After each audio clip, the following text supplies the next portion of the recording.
Okay guys, now our next topic is permanent tissue.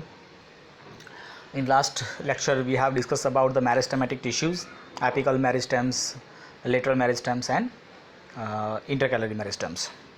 Now the point we have to discuss about is permanent tissue.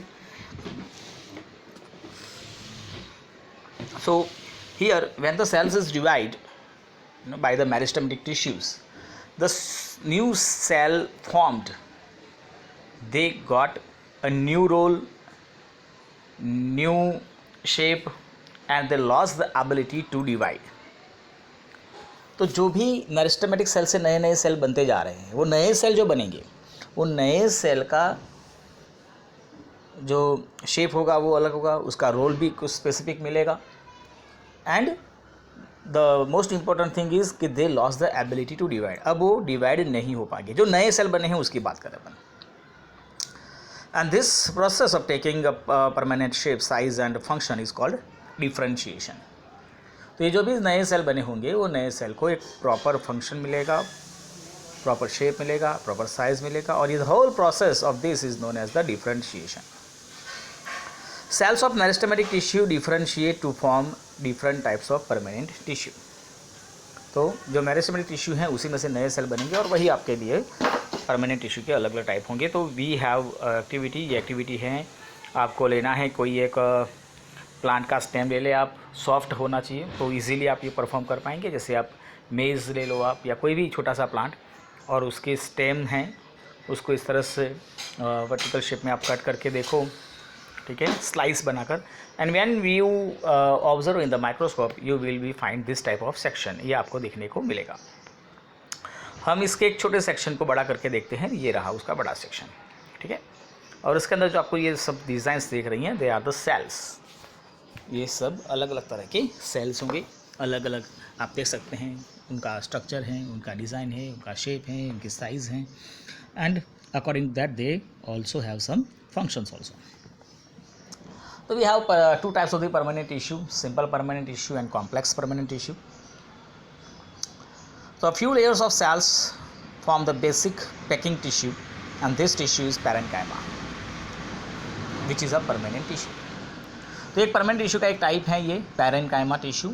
ये cell जो होते हैं packing tissue, basic packing tissue, मतलब जहाँ जहाँ intercellular space होती है वहाँ ये फाउंड होते हैं. मतलब जो सेल के बीच में अगर स्पेस खाली है कहीं पर, तो ये इस तरह के आपको सेल्स देखने को मिलेंगे, ऑर्गन्स में देखने को मिलेंगे. And it consist of relatively unspecialised cell with the thin cell wall. इनके अंदर कुछ खास अनस्पेशलाइज्ड है, समझो, ज़्यादा उनका मेन कॉम्प्लेक्स फंक्शन नहीं होगा. With thin cell wall. They are live cell, जिंदा सेल हैं. They are usually loosely packed. Loosely packed मतलब कि इनके बीच में भी स्पेसेस ज़्यादा होंगी एक दूसरे के, ये बहुत टाइटली पैक्ड नहीं होंगे, बीच बीच में they have spaces. So large spaces between cells are found in this tissues. This tissue provide support to plants and also stores food. तो ये जो टिश्यूज़ हैं, ये टिश्यू का काम रहेगा प्लांट को सपोर्ट करना और storing of food. In some situations, it contains chlorophylls and perform photosynthesis, and they are called chlorenchyma. Now we have different types of the parenchyma, guys. According to their functions, different types of the parenchyma we have. Among them, the first one is chlorenchyma. Chlorenchyma is the type of parenchyma which contains chlorophyll into that, and they can perform the photosynthesis. Okay, so they are known as chlorenchyma. One more thing, one more tissue we have, which is parenchyma. This type of the tissues have large air cavities. Large air cavities होती हैं जिससे उनको एक buoyancy मिलती है. They can float on the surface of the water. वो आराम से पानी के ऊपर तैर सकते हैं. And this type of the tissues mainly found into the aquatic plants, which gave them the buoyancy. So this is known as parenchyma. So till now we have discussed two types of the tissues. One is chlorenchyma, one is parenchyma.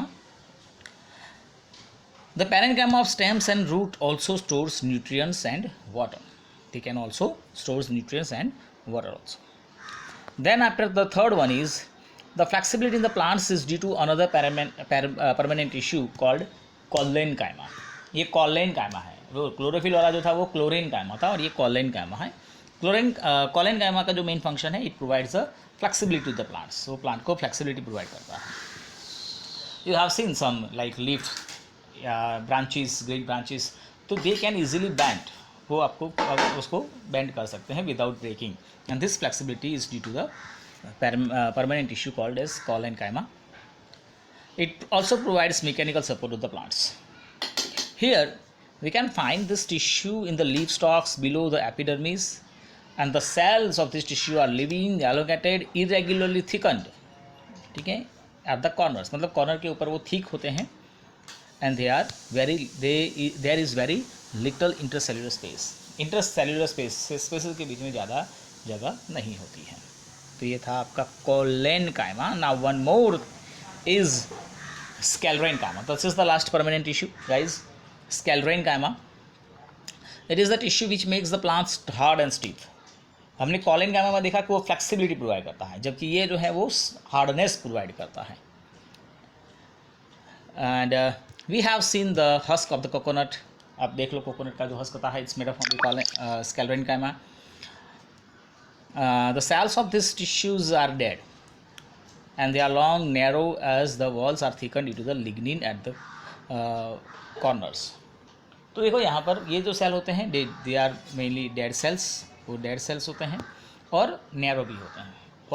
Wall के ऊपर एक layer बना होगा जिससे wall thick हो जाती है and known as lignin.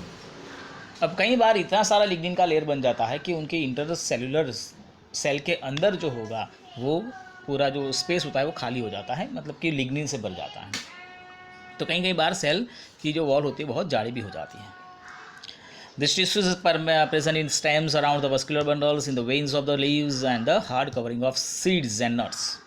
तो ये vascular bundles मतलब जाइलम एंड फ्लोएम के आसपास में भी होते हैं, लीव्स के वेन्स में भी होते हैं, एंड सीड्स आप कोई भी देख लो या नट्स देख लो तो उनके ऊपर जो हार्ड कवरिंग लेयर होता है, it is made up of the this type of sclerenchymous tissue and it provides strength to the plants parts. और ये प्लांट को स्ट्रेंथ प्रोवाइड करते हैं।